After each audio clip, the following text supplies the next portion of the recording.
ಮಾರ್ಕನು ಬರೆದಂಥ ಸುವಾರ್ತೆ 13ನೇ ಅಧ್ಯಾಯ 31ನೆಯ ವಾಕ್ಯ. ಭೂಮ್ಯಾಕಾಶಗಳು ಅಳಿದು ಹೋಗುವವು, ಆದರೆ ನನ್ನ ಮಾತುಗಳು ಅಳಿದು ಹೋಗುವುದೇ ಇಲ್ಲ. ಈ ವಾಕ್ಯದಲ್ಲಿ ಯೇಸು ಕ್ರಿಸ್ತನು ಅಂತ್ಯಕಾಲದಲ್ಲಿ ನಡೆಯಲಿರುವಂಥ ಅನೇಕ ವಿಷಯಗಳ ಕುರಿತಾಗಿ ಮಾತನಾಡುತ್ತಾ ಇರುವಾಗ ನುಡಿದಂಥ ಸಂಗತಿಗಳನ್ನು ವಿವರಿಸಲಾಗಿದೆ.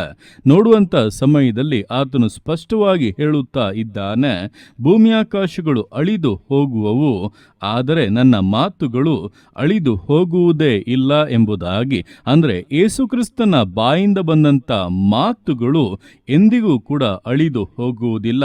ಅದೇ ಸಮಯದಲ್ಲಿ ಭೂಮ್ಯಾಕಾಶಗಳನ್ನು ನೋಡುವಾಗ ಅದು ಯೇಸು ಕ್ರಿಸ್ತನ ಬಾಯ ಮಾತುಗಳಿಂದಲೇ ಉಂಟಾದದ್ದು, ಆದರೆ ಅದು ಮಾತಿನ ಪರಿಣಾಮವೇ ಹೊರತು ಮಾತಿನಲ್ಲಿ ಇರುವಂಥ ಶಕ್ತಿ ಅದರಲ್ಲಿ ಇಲ್ಲ. ಹಾಗಾದರೆ ಇಲ್ಲಿ ಎರಡು ವಿಷಯಗಳನ್ನು ಗಮನಿಸಬಹುದು. ಮೊದಲನೆಯದಾಗಿ, ಯೇಸುವಿನ ಮಾತು ಉಂಟು ಮಾಡುವಂಥ ಇಲ್ಲದಿರುವುದನ್ನು ಇರುವ ಹಾಗೆ ಮಾಡುವಂಥ ಶಕ್ತಿಯನ್ನು ಒಳಗೊಂಡಿದೆ. ಆತನ ಮಾತುಗಳು ಪರಿಣಾಮವನ್ನು ಬೀರುವಂಥದ್ದು.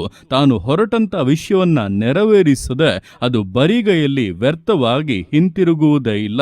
ಆದ್ದರಿಂದ ಈ ದಿವಸಗಳಲ್ಲಿ ದೇವರು ನಿಮ್ಮ ಜೀವಿತದಲ್ಲಿ ಏನನ್ನೇ ನುಡಿದಿದ್ದರೂ ಕೂಡ ಅದರ ವಿಷಯವಾಗಿ ಸ್ವಲ್ಪ ಸಂದೇಹ ಪಡಬೇಡಿ. ಆತನು ನುಡಿದ ಮೇಲೆ ಅದು ಹಾಗೆಯೇ ನಡೆಯುತ್ತದೆ. ಅದರಲ್ಲಿ ಯಾವುದೇ ವ್ಯತ್ಯಾಸಗಳು ಉಂಟಾಗುವುದಿಲ್ಲ. ಎಂತಹ ಅಸಾಧ್ಯತೆಯೇ ಬಂದರೂ ಅದು ನೆರವೇರುವುದನ್ನು ನಿಮ್ಮ ಜೀವಿತವು ಅನುಭವಿಸುತ್ತದೆ. ಹಾಗೆ ಎರಡನೇದಾಗಿ ನೋಡುವಾಗ, ಕೆಲವೊಮ್ಮೆ ನಮ್ಮ ಜೀವಿತಗಳಲ್ಲಿ ನಮ್ಮ ತಪ್ಪುಗಳ ನಿಮಿತ್ತ ಇಲ್ಲ ಅಪರಾಧಗಳ ನಿಮಿತ್ತ ದೇವರು ಕೆಲವೊಂದು ವಿಷಯಗಳನ್ನು ಅನುಮತಿಸಿ ಬಿಡುತ್ತಾರೆ. ಅದು ದೇವರ ಬಾಯಿಂದ ಹೊರಟಂತ ಮಾತುಗಳ ಪರಿಣಾಮವಾಗಿರಬಹುದು, ಇಲ್ಲ ದೇವರು ಅನುಮತಿಸಿದಂತ ಕೆಲವೊಂದು ಕಷ್ಟಗಳ ದಿನಗಳಾಗಿರಬಹುದು. ಅದನ್ನು ನೋಡಿ, ಅಯ್ಯೋ ನನ್ನ ಜೀವಿತ ಹೀಗೆ ಮುಗಿದು ಹೋಗುತ್ತದೇನೋ, ದೇವರು ತಾನೇ ಇದನ್ನು ಅನುಮತಿಸಿದ್ದಾರೆ, ದೇವರು ತಾನೇ ನನ್ನ ಜೀವಿತದಲ್ಲಿ ಹೀಗೆ ಆಗಲಿ ಎಂಬುದಾಗಿ ಬಿಟ್ಟಿದ್ದಾರೆಂದು ಅಂದುಕೊಳ್ಳದೆ ಸೋತು ಹೋಗಬೇಡಿ. ಒಂದು ವೇಳೆ ಆತನು ಅನುಮತಿಸಿದ್ದಾಗಿಯೂ ಕೂಡ ಒಂದು ವೇಳೆ ಆತನು ಕೋಪಗೊಂಡು ಕೆಲವೊಂದು ಮಾತುಗಳನ್ನು ಹೇಳಿದರ ಪರಿಣಾಮವಾಗಿ ನಿಮ್ಮ ಜೀವಿತದಲ್ಲಿ ಕೆಲವೊಂದು ನಷ್ಟಗಳು ಸೋಲುಗಳು ಉಂಟಾಗಿದ್ದರೂ ಕೂಡ ಅವುಗಳನ್ನು ಬದಲಾಯಿಸುವಂತ ಶಕ್ತಿ ಯೇಸುವಿನ ಮಾತಿಗಿದೆ. ಆತನ ಮಾತಿಂದಲೇ ಉಂಟಾದಂತ ಪರಿಣಾಮಗಳನ್ನು ಕೂಡ ಆತನು ಬದಲಾಯಿಸಿ ಆತನ ಮಾತುಗಳಿಂದಲೇ ಹೊಸ ಭೂಮಿ ಆಕಾಶಗಳನ್ನುಂಟು ಮಾಡುವ ರೀತಿಯಲ್ಲಿ ನಿಮ್ಮ ಜೀವಿತದಲ್ಲಿ ಕೂಡ ಹೊಸ ಕಾರ್ಯಗಳನ್ನು ಮಾಡಿ ಹಳೆಯದೆಲ್ಲವೂ ಹೋಗಿ ಎಲ್ಲವೂ ನೂತನವಾಗುವಂತೆ ಈಗಲೂ ಮಾಡುವುದಕ್ಕೆ ಆತನು ಶಕ್ತನಾಗಿದ್ದಾನೆ. ಆದ್ದರಿಂದ ಒಂದು ವೇಳೆ ನಿಮ್ಮ ಜೀವಿತ ಈ ರೀತಿಯಾಗಿ ದೇವರ ಬಾಯಿಂದ ಬಂದಂತ ಮಾತುಗಳಿಂದಲೇ, ಆತನ ಮಾತಿಂದ ಹೊರಟಂತ ಗದರಿಕೆಯಿಂದಲೇ, ಕೋಪದಿಂದಲೇ ಕೆಲವೊಂದು ಸೋಲುಗಳನ್ನ ನಷ್ಟಗಳನ್ನು ಅನುಭವಿಸುತ್ತಾ ಇದ್ದರೂ ಕೂಡ ಈಗ ದೇವರ ಮುಂದೆ ಬಂದು, ದೇವರೇ ನಿನ್ನನ್ನು ಕ್ಷಮಿಸಿ ನಿನ್ನ ಮಗುವಾಗಿ ಮಾಡಿಕೊಂಡು ನನ್ನ ಜೀವಿತದಲ್ಲಿ ಆಶೀರ್ವಾದವಾದ ಮಾತುಗಳನ್ನು ನುಡಿ ಎಂಬುದಾಗಿ ಪ್ರಾರ್ಥಿಸುವುದಾದರೆ, ಆತನ ಮಾತಿಂದ ಉಂಟಾದಂಥ ಪರಿಣಾಮಗಳಾಗಿದ್ದರೂ ಕೂಡ ಅದು ನೀಗಿ ಹೋಗುವಂತ ಕರ್ತನ ಅಧಿಕಾರವುಳ್ಳಂತ ಮಾತುಗಳು ಪ್ರಕಟವಾಗುತ್ತದೆ. ನಿಮ್ಮ ಜೀವಿತವು ಪರಿಪೂರ್ಣವಾಗಿ ಬದಲಾಗುತ್ತದೆ. ಇಂತಹ ಅನೇಕ ಅದ್ಭುತಗಳನ್ನು ಯೇಸು ಕ್ರಿಸ್ತನು ಈ ಲೋಕದಲ್ಲಿ ಸಂಚರಿಸಿದಂಥ ದಿನಗಳಲ್ಲಿ ಮಾಡಿದ್ದನ್ನು ನಾವು ಗಮನಿಸಬಹುದು. ಅನೇಕರು ಪಾಪದ ನಿಮಿತ್ತವಾಗಿ ರೋಗದಲ್ಲಿ ಬಿದ್ದಾಗ ಅದು ದೇವರು ಅನುಮತಿಸಿದ್ದೇ ಹೌದು, ದೇವರೇ ಅವರ ಜೀವಿತವನ್ನ ಹಾಗೆ ಮಾಡಿದ್ದರು. ಆದರೆ ಯೇಸುವಿನ ಬಾಯಿಂದ ಬಂದಂಥ ಮಾತುಗಳು ಅವರ ಪಾಪವನ್ನು ಕ್ಷಮಿಸಿ ಅವರ ಜೀವಿತವನ್ನ ಗುಣ ಮಾಡಿ ಹೊಸ ಒಂದು ಆರಂಭವನ್ನ ಉಂಟು ಮಾಡಿತು.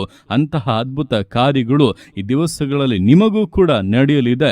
ಹಾಗೆ ಯೇಸು ಕ್ರಿಸ್ತನು ಹೇಳಿದ ಮೇಲೆ ಇಲ್ಲದೇ ಇರುವಂಥದ್ದು ಕೂಡ ಇರುವ ಹಾಗೆ ಬದಲಾಗುತ್ತದೆ. ಆತನು ಉಂಟು ಮಾಡುವಂತ ದೇವರೆಂಬುದನ್ನ ತಿಳಿದು ಆತನಿಗೆ ಸ್ತುತಿ ಯಜ್ಞಗಳನ್ನು ಸಮರ್ಪಿಸುತ್ತಾ ಆತನ ಕರಗಳಲ್ಲಿ ಸಮರ್ಪಿಸಿ ವಿಧೇಯತೆಯಿಂದ, ದೃಢತೆಯಿಂದ, ನಂಬಿಗಸ್ತತೆಯಿಂದ ವಿಶ್ವಾಸ ಜೀವಿತಗಳನ್ನು ಮುನ್ನಡೆಸೋಣ. ದೇವರ ಕರಗಳಲ್ಲಿ ಸಮರ್ಪಿಸಿ ಪ್ರಾರ್ಥಿಸೋಣ. ಯೇಸುವೆ ಸ್ತೋತ್ರ ರಾಜ, ಕೊಟ್ಟಂತ ದಿವಸಕ್ಕೋಸ್ಕರ ಸ್ತೋತ್ರ ಕರ್ತನೆ. ಈ ದಿವಸ ನಿನ್ನ ಕರಗಳಲ್ಲಿ ಸಮರ್ಪಿಸ್ತಾನೆ. ಪ್ರತಿಯೊಂದು ಜೀವಿತಗಳನ್ನು ನೀನು ಆಳ್ವಿಕೆ ಮಾಡು, ಬಲಪಡಿಸು ಕರ್ತನೆ. ಹೌದಪ್ಪ, ಭೂಮಿ ಆಕಾಶಗಳು ಅಳಿದು ಹೋಗುವವು, ಆದರೆ ಅಪ್ಪ ನಿನ್ನ ಮಾತುಗಳು ಎಂದಿಗೂ ಅಳಿದು ಹೋಗುವುದೇ ಇಲ್ಲ. ನೀನಪ್ಪ ಜೀವಿತಗಳಲ್ಲಿ ನುಡಿದಿರುವಂಥ ಪ್ರತಿಯೊಂದು ಕಾರ್ಯಗಳು, ಪ್ರತಿಯೊಂದು ಮಾತುಗಳು ಕೂಡ ನೆರವೇರುತ್ತದೆ ಅಪ್ಪ. ನಾವು ಅದನ್ನು ನಂಬಿ ಭರವಸೆಯಿಂದಲೇ ಎದುರು ನೋಡುತ್ತಾ ಇದ್ದೇವೆ. ನೀನು ಆಶೀರ್ವದಿಸಿಯಪ್ಪ, ಮಾನಿಸುವಂಥ ದಿನಗಳು ದಿವಸಗಳು ಹತ್ತಿರವಾಗುತ್ತಿರುವುದಕ್ಕಾಗಿ ಸ್ತೋತ್ರ. ಅದನ್ನು ಈಗಲೇ ನಾವು ಕಾಣುತ್ತಾ ಇದ್ದೇವೆ, ಅದಕ್ಕಾಗಿ ಮಹಿಮೆ ಕರ್ತನೆ. ಹಾಗೆ ಅಪ್ಪ, ಕೆಲವೊಂದು ವಿಷಯಗಳಲ್ಲಿ, ಕೆಲವೊಂದು ಸಂದರ್ಭಗಳಲ್ಲಿ ನೀನು ಅನುಮತಿಸಿರುವಂಥ, ನಿನ್ನ ಬಾಯಿಂದ ಹೊರಟಂಥ ಕೆಲವೊಂದು ಕೋಪದ ಪರಿಣಾಮಗಳನ್ನು ಜೀವಿತಗಳು ಅನುಭವಿಸುತ್ತಾ ಇರುವುದಾದರೆ ಅದನ್ನು ನೀಗಿಸುವಂಥ, ಅದು ಅಳಿದು ಹೋಗಿ ಹೊಸ ಒಂದು ಆರಂಭ ಉಂಟಾಗುವಂಥ ಮಾತುಗಳನ್ನೇ ನುಡಿಯಬೇಕಾಗಿ ಬೇಡುತ್ತಾ ಇದ್ದಾನೆ. ಶಾಪಗಳು ಮುರಿದು ಬೀಳಲಿ ಯೇಸುವಿನ ನಾಮದಲ್ಲಿ. ಕಟ್ಟುಗಳು ಲಯವಾಗಲಿ, ಸೈತಾನನ ಎಲ್ಲ ಕೋಟೆಗಳು ಕೆಡವಲ್ಪಡಲಿ, ಅವನ ಆಕ್ರಮಣಗಳು ನೀಗಿ ಹೋಗಲಿ ಯೇಸುವಿನ ನಾಮದಲ್ಲಿ. ಪರಿಪೂರ್ಣವಾಗಿ ಬಿಡುಗಡೆ ಉಂಟಾಗಲಿ, ರೋಗಗಳು ಬಲಹೀನತೆಗಳು ತೊಲಗಲಿ ಯೇಸುವಿನ ರಕ್ತದ ಬಲದಿಂದ. ಈ ಕ್ಷಣವೇ ಪಾಪಗಳು ಕ್ಷಮಿಸಲ್ಪಟ್ಟು ಹೊಸ ಒಂದು ಆರಂಭವು, ಹೊಸ ಒಂದು ಜಯದ ಜೀವಿತವು ಪ್ರತಿಯೊಬ್ಬೊಬ್ಬರಿಗೂ ಅನುಗ್ರಹಿಸಲ್ಪಡಲಿ. ಅಪ್ಪ ಸ್ತೋತ್ರರಾಜ, ನಿನ್ನಲ್ಲಿ ಹರ್ಷಿಸುವಂತ, ನಿನ್ನಲ್ಲಿ ಸಂತೋಷಿಸುವಂತ ದಿವಸಗಳಾಗಿ ಈ ದಿವಸಗಳನ್ನು ಮಾರ್ಪಡಿಸು. ನಿನ್ನ ನಾಮ ಮಹಿಮೆಗಳಲ್ಲಿ ಕರ್ತನೆ, ಪ್ರತಿಯೊಂದು ಜೀವಿತಗಳನ್ನು ನಿನ್ನ ಅರ್ಥಗೆ ಆಶೀರ್ವದಿಸುವಂತ ನಿನ್ನ ಪ್ರೀತಿಗೋಸ್ಕರ, ಕೃಪೆಗೋಸ್ಕರ ಅಪ್ಪ ನಿನಗೆ ಸ್ತೋತ್ರಗಳು. ಪ್ರತಿಯೊಂದು ಜೀವಿತಗಳನ್ನು ಅಪ್ಪ ನಿನ್ನ ಕರಗಳಲ್ಲಿ ಸಮರ್ಪಿಸ್ತಾ ಇದ್ದಾನೆ.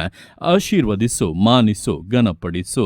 ಎಲ್ಲ ನಿನ್ನ ಕರಗಳಲ್ಲಿ ಸಮರ್ಪಿಸಿ ಎಲ್ಲ ಸ್ತುತಿಯನ್ನು ಮಾನ್ಮಳಿನೊಬ್ಬನಿಗೆ ಸಲ್ಲಿಸಿ ಯೇಸುವಿನ ನಾಮದಲ್ಲಿ ಬೇಡುತ್ತೇನೆ ನಮ್ಮ ತಂದೆಯೇ.